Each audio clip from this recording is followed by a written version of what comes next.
জি। আসসালামু আলাইকুম।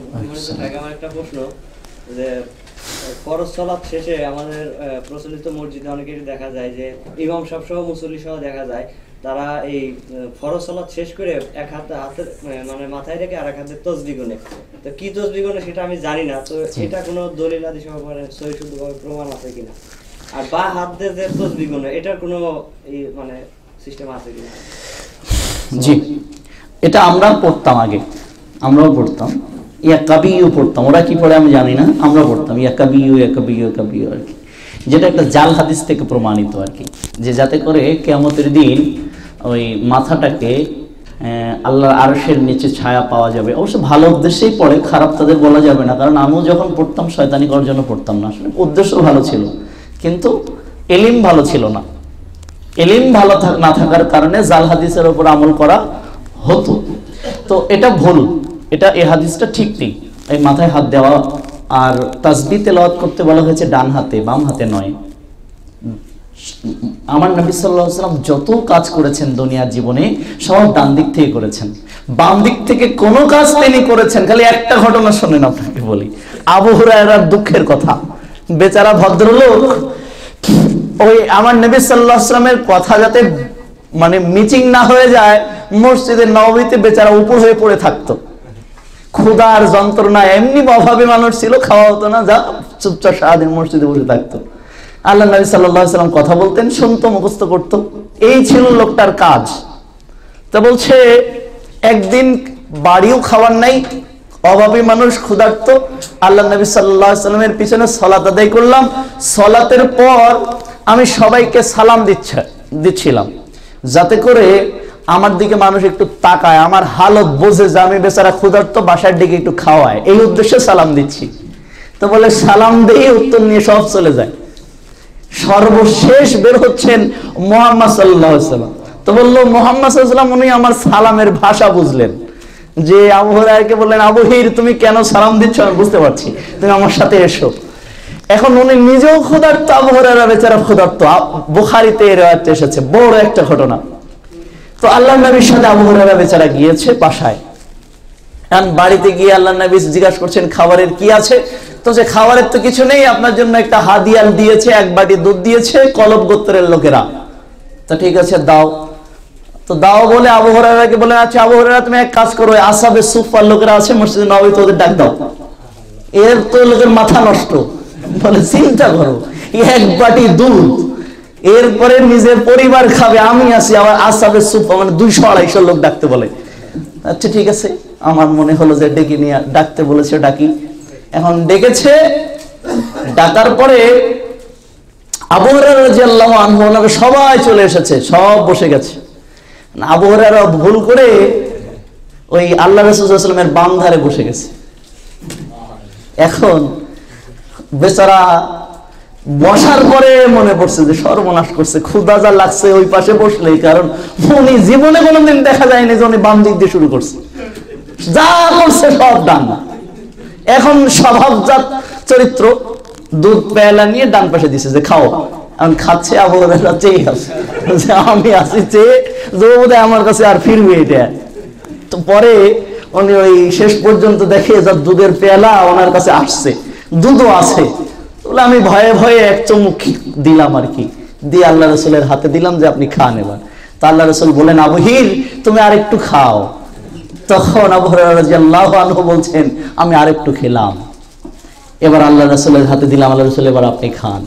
তখন আল্লাহ নবী বলেন, আবু হির তুমি আরো একটু খাও। আবু হুরায়রা রাদিয়াল্লাহু আনহু বলছেন, আমি আরো খেলাম। এরপর আল্লাহ রাসূলের হাতে দিয়ে বললাম, আল্লাহ রাসূল আপনি খান। আবু হুরায়রাকে আবার ঠেলে দিয়ে বলছে, আবু হুরায়রা আরো খা। তখন বলে, আল্লাহর কসম পেটে আর জায়গা নেই খাওয়া। এই হচ্ছে আল্লাহ রাসূলের বারাকাত, আর এই হচ্ছে আল্লাহ রাসূলের পদ্ধতি। মানে উনি যত কাজ করেছেন সব ডান দিক থেকে, জুতা পরবেন ডান দিক থেকে, তাসবিহ পড়বেন ডান দিক থেকে, আবার ডান দিক থেকে আমলও ডান দিক থেকে গুনতেন। এভাবে বাম দিক থেকে উনি কোনো কাজ করার কোনো কিছুই পাওয়া যায় না, বরং যার থেকে আমরা পাই সেটা হচ্ছে মিস্টার ইবলিস। ওনার থেকে আমরা বাম সাইড দিয়ে কাজ পাই, কারণ আল্লাহ নবী নিজে বলেছেন শয়তান বাম দিক থেকে করে। তো হয় ওরা ওই আমাদের একজন দিনী ভাই প্রায় আমাকে একটা কথা বলে, নাম নাই বা বলি, যে আমি কি নিজে শয়তান না শয়তান আমার ঘুরায়, আমি এটা বুঝি না। উনি যখন বলে আমার খুব মজা লাগে আর কি কথাটা। দোয়া করি ওনার জন্য, আল্লাহ অনেকে দয়া করুন। আসলে নিজেকে বাঁচার জন্য এভাবে বলে, উদ্দেশ্য ভালো তার। তো যাই হোক, এই লোকগুলো হয় এগুলো নিজে শয়তান, নালে বোঝে না এই জন্য শয়তানি করে। বাম দিক দিয়ে ডান হাতে এখানে লাগায়, বাম হাত দিয়ে আঙুল গুনে, এটা কোনো কথা হইল? আপনি গুনবেন ডান দিক দিয়ে, প্রয়োজনে হাত যদি রাখতেই হয় বেটা বাম হাত রাখ, এনে দেখে ডান হাত দিয়ে গোনাগুনি করা যায়। যাই হোক, আল্লাহ হেদায়েত দান করুন। এ ধরনের কোনো মানে হচ্ছে হাদিস পাওয়া যায় না। আশা করি বুঝতে পেরেছেন। জি, আর কারোর কোনো প্রশ্ন থাকলে নেওয়া যেতে পারে, দুইটা সর্বোচ্চ। কিন্তু ওই হাঁটার সময় কিন্তু ডান হাত বাম হাতে ব্যবহার করে, ওই সময় আছে না? হ্যাঁ, হাঁটার সময় এটা আর একটা খবিসি কাজ। আমি ইউনিভার্সিটি থেকে ফিরছি একবার, আপনার ওই বাবু বাজার হয়ে, ওই যে কামরাঙ্গীরচর হয়ে, তো দেখলাম একজন লোক বেশ সুন্দর মানে লেবাস, এখন রাস্তার উপর দিয়ে ওই যে প্রস্রাব করার পরে কুলুপ নিয়ে যে হাঁটে, তো কুলুপ নিয়ে হাঁটছে, পুরা হেড অফিস পুরা জাতি দেখতে পাচ্ছে। তখন আমি পাশের একজন লোককে বললাম যে ভাই, এটা যদি আসলেই ইসলামের বিধান হইতো তাহলে হেড অফিস লোকে দেখতে পাইতো না। এটা ইসলামের বিধান না বলেই এর হেড অফিস দেখতে পারছে, কারণ ইসলাম নির্লজ্জ ধর্মের নাম না। কি বলেন ভাই, বুঝতে পেরেছেন কথাটা? আমি পাশে কয়েকজনের সাথে বলছিলাম যে এটা যদি ইসলাম নির্লজ্জ ধর্ম হতো তাহলে এটা ঠিক ছিল। ইসলাম কোন নির্লজ্জ ধর্মের নাম না, যে এই নিয়ে হাতে করে এটা যে কত বিশ্রী লাগে, এদের আপনার ফতোয়া দেওয়ার দরকার নেই। আপনি নিজের বিবেকের কাছে জিজ্ঞাসা করবেন যে এই যে হাঁটার যে প্রক্রিয়া, এটা নিছক শয়তানি ছাড়া কিছু না। যাই হোক, ডান দিক দিয়ে করুক আর বাম দিক দিয়ে করুক, দুইটাই শয়তানি। এটা হ্যাঁ হ্যাঁ, এটাই। জি,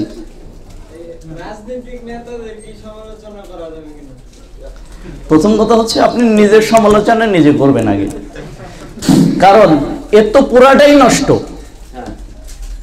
আপনি সর্বঙ্গে ব্যথা, এর ঔষধ কই দিবেন আপনি বলেন? রাজনৈতিক যে সমস্ত নেতার খেতাগুলো আছে, এদের আপনি কোথায় ঔষধ দিবেন? এদের গোড়ায় গলদ। এদের রাজনৈতিক রসত্বটাই মিথ্যা দিয়ে শুরু হয়। কেউ সত্য কথা বলে না। কারে বলবেন সত্যবাদী, কারে বলবেন ভালো লোক? ও সব ইসলামের মানে হচ্ছে মূল গোড়ায়, যেটা শিরকি বিধান দিয়ে পরিচালিত। এই জন্য লোকের কথা চিন্তা না করে, আর আল্লাহ নবী নিষেধ করেছেন, কারণ আপনি ওর উপর গেলে আপনার গর্দান কাটবো। এত ভেজাল দরকার নেই, নিজের সমালোচনা নিজে করবেন। আর যদি দেখেন যে আল্লাহ সেভাবে শক্তিশালী করে দিয়েছেন, তাহলে একে ধরবেন, আছাড় মারার জন্য ধরবেন, একেবারে ধরে সাইজ করে ছাড়বেন। তো সেরকম তো নাই সুযোগ। এজন্য ওর সমালোচনা না করে নিজেই বাঁচবেন, নিজেই বাঁচার চেষ্টা করবেন। এদের সমালোচনা না করে নিজের সমালোচনা নিজে করে বাঁচার চেষ্টা করবেন। জি, মাজলিসের যে বৈঠকি দানটা আপনারা করার চেষ্টা করুন, এটা যথেষ্ট বরকতের। হ্যাঁ বলেন। আমি বললাম যে কি লিখে যাইবো না, আমি এই কথাটা কইতে বললাম যে সালাম না দিলে দোষ কি? তাই আমার এক কথা খুব বিতর্ক, তার বললাম যে একজন ইমামের কাছে জিগাম, নগদ একজন ইমামের কাছে জিগেলাম, ইমাম সরকারি রাসূল সাল্লাল্লাহু আলাইহি ওয়াসাল্লাম অপছন্দ করতো, মানে মাখলু কইল। তা চিন্তা ভাবনা করলাম, যুবক ছিল, মানে বুড়ালে জিগাইতাম না, যে একটু গোমরা টাইপের এটা যুবক ছিল, দিকে জিগেলাম যে হয়তো জানবো। সেই ফুতুরে দিল, আর এক ফুতুরের কাছে জিগেলাম, সেই ফুতুরও ইমাম সাহেব, সেও এই ফুতুরটা দিল। তাই এই বিষয়ে কিছু। আচ্ছা, এদিকে খেয়াল করেন সবাই, যে সব হুজুর ফতোয়া দিয়েছে যে খাওয়ার সময় সালাম দেওয়া এক কথায় জায়েজ নেই, কিন্তু বাস্তবতা কি হয় দেখেন। বাস্তবতা প্রথমে রুমে ঢেকে, হ্যাঁ ভালো আছেন, খাচ্ছেন তো, হ্যাঁ এই জন্য সালাম দিলাম না। কয়টা কথা বললো? বাঁদরের মতো হেসে ধরে, হ্যাঁ খাচ্ছেন তো এই জন্য সালাম দিলাম না, কিছু মনে করিয়েন না। কয়টা কথা বললো? বললো যে খাচ্ছেন, হ্যাঁ কিছু মনে করবেন না, এই জন্য সালাম দিলাম না।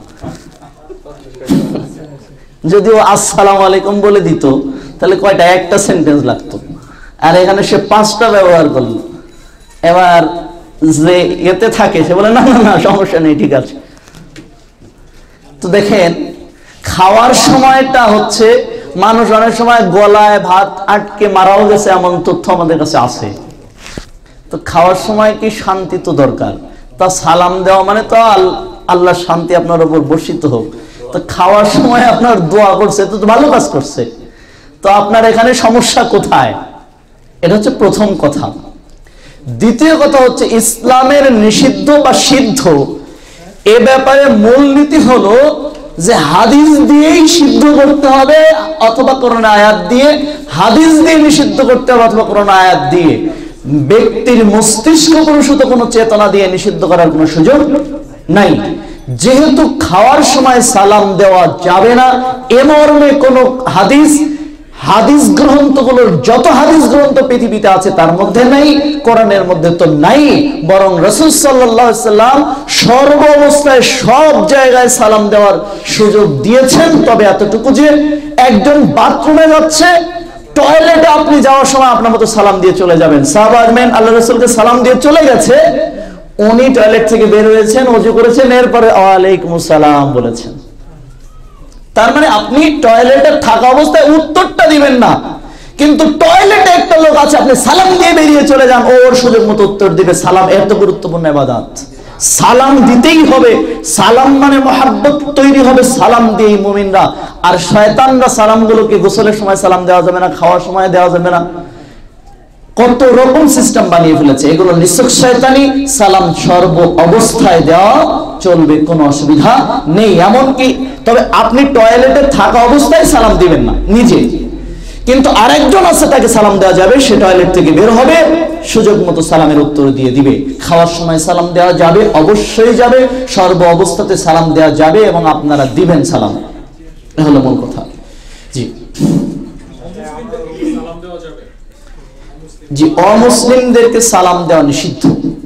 অমুসলিমদেরকে আপনি সালাম দিতে পারবেন না। এমন কি কোন অমুসলিম যদি আপনাকে সালাম দেয় আপনি পূর্ণ উত্তর দিতে পারবেন না, শুধু ওয়ালাইকুম পর্যন্ত হাদিসে এসেছে মিশকাতুল মাসাবিতে যে ওয়ালাইকুম পর্যন্ত বলতে পারবেন, সালাম আপনি দিতে পারবেন না। তবে কেউ যদি সালাম দেয় আপনি ওয়ালাইকুম পর্যন্ত বলতে পারবেন। জি,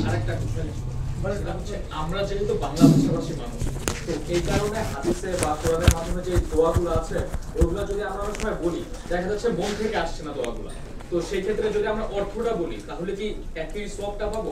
না, আসলে আপনার আরবি এবারাত দিয়েই বলতে হবে, আরবিতেই বলতে হবে।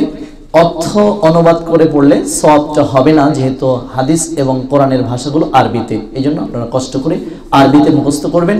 তবে আন্তরিকতা বাড়ানোর জন্য অর্থ সহ পড়বেন, তাহলে আপনার দোয়ার প্রতি মাহাব্বত আসবে, ভালোবাসা আসবে, আন্তরিকতা আসবে। জি, আমার রুমে পাঁচজন রুমে রাত্রে ঘুমাই, কিন্তু তাদের একজন ইহুদি। ইহুদিকে গ্রহণ করিও না। এখন আমি ওদের সাথে কি আর প্রতিদিন বলতে করার পর ওই ভাই আমার করে সবাই চা খায় বা মুখে যেটা হলে খুবই না করে আগ্রহ করে। এখন ওর সঙ্গে কি রকমই না করে। আপনি যে প্রশ্নটা করেছেন যে আপনার রুমমেট ইহুদি বা যাই হোক না কেন, মানে নন মুসলিম, তাদের ব্যাপারে আপনার ধর্মীয় বিধানটাও বলেছেন, আল্লাহ তাদের বন্ধুরূপে গ্রহণ করতে নিষেধ করেছেন। হ্যাঁ, কথা সত্য। এটা সূরা আলে ইমরান 3 নম্বর সূরার 27-28 নম্বর আয়াতে আল্লাহ তাআলা বলেছেন, লা ইয়াত্তাখিযুল মুমিনুনাল কাফিরিনা আউলিয়া মিন দুনিল মুমিনিন ওয়া মান ইয়াফআল যালিকা ফালাইসা মিনাল্লাহি ফি শাইইন ইল্লা আন তাত্তাকু মিনহুম তুকাহ ওয়া ইউহাযযিরুকুমুল্লাহু নাফসাহু ওয়া ইলাল্লাহিল মাসির। এখানেই আল্লাহ বলেছেন কোন মুমিনের উচিত নয় কোন কাফেরের সাথে, নন মুসলিম যারা রয়েছে আল্লাহকে মানে না তাদের সাথে বন্ধুত্ব রাখা, তাহলে আল্লাহর সাথে সম্পর্ক ছিন্ন হয়ে যাবে। তবে পার্থিব প্রয়োজনে যদি কেউ সম্পর্ক রাখে তাহলে তাদের জন্য তিরস্কার হবে না বা ক্ষতি হবে না। পরে আল্লাহ তাআলা বলছেন, আল্লাহ তোমাদের অন্তরের খবর রাখেন যে তুমি আসলেই পার্থিব ভাব বজায় রেখেছো না অন্তরঙ্গ ভাবে গ্রহণ করেছো। তার মানে এই আয়াত থেকে সূরা আলে ইমরান 3 নম্বর সূরা 4 পারার 27 এবং 28 আয়াত থেকে স্পষ্ট বোঝা যাচ্ছে আপনি অন্তরঙ্গ বন্ধু হিসেবে গ্রহণ করতে পারবেন না, কিন্তু পার্থিব কোনো প্রয়োজনে যদি তাদের সাথে কোনো সম্পর্ক, স্বাভাবিক সম্পর্ক বজায় রাখেন, এটা আল্লাহ তাআলা আপনার জন্য জায়েজ করেছেন। জি, তাদের ইহুদি এবং খ্রিস্টান যেহেতু ওরা হচ্ছে আহলে কিতাব, এমনকি ওদের জবাই করা পশু খেতে পারবেন, এটা বিরাট বড় সুযোগ। তাদের মেয়ে বিয়ে করতে পারবেন, কিন্তু আপনারটাই এর ঘরে দিতে পারবেন না। এটা বিরাট বড় সুযোগ। এই জি জি মনে করা হয় আর কি, যদিও আরব দেশে আমরা দেখেছি, তবে জলপাই জাতীয় ফলই ধরতে পারে। জি জি জি জি অলিভ অলিভ অলিভ। আপনি যেটা বলেন আল্লাহুম্মা ইন্নী আসআলুকা জান্নাতুল ফিরদাউস, আমি একটা পাঁচ পড়ি আল্লাহুম্মা আতিনিল জান্নাহ, এটা কি হাদিসে আছে? জি জি জি ওইটাও আছে না? করতে পারেন। জি সুবহানাকাল্লাহুম্মা ওয়া বিহামদিকা আশহাদু আল্লা ইলাহা ইল্লা আনতা আস্তাগফিরুকা ওয়া আতুবু ইলাইক। আসসালামু আলাইকুম ওয়া রাহমাতুল্লাহি ওয়া বারাকাতুহু। আসসালামু আলাইকুম ওয়া রাহমাতুল্লাহ। সম্মানিত দিনী ভাই ও বোন, নিয়মিত ভিডিওগুলো পেতে অবশ্যই সাবস্ক্রাইব দিন, লাইক কমেন্ট শেয়ার করুন, দিনী কাজে সহযোগিতা করুন। ধন্যবাদ। আসসালামু আলাইকুম ওয়া রাহমাতুল্লাহ।